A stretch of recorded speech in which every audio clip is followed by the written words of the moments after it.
রব্বুল আলামিন সুন্দর করে কালাম শরীফের ভিতরে আমার আল্লাহ পাক রব্বুল আলামিন জানিয়ে দেয় ওয়া খরাজা মানে বের হওয়া, আখরাজা আমি আল্লাহ পাক রব্বুল আলামিন তামাম দুনিয়া থেকে পাহাড় পর্বত থেকে শুরু করে আসমান জমিনের মধ্যে যা কিছু আছে আমি আল্লাহ পাক রব্বুল আলামিন সমস্ত কিছু বের করে দেব।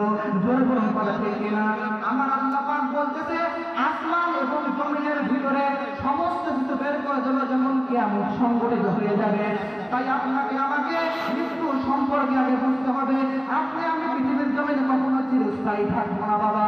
আপনি আমি সারা জীবন হচ্ছে পৃথিবীর জমিনে এসেছি মাত্র কয়েকদিনের হায়াত নিয়ে, 40 বছর 50 বছর কিংবা 60 বছর। এই জন্য আপনাকে আমাকে পূর্ণ ইমানদার হয়ে কবরের জমিনে যাইতে হবে। জোরে জোরে বলুন কথা ঠিক কিনা?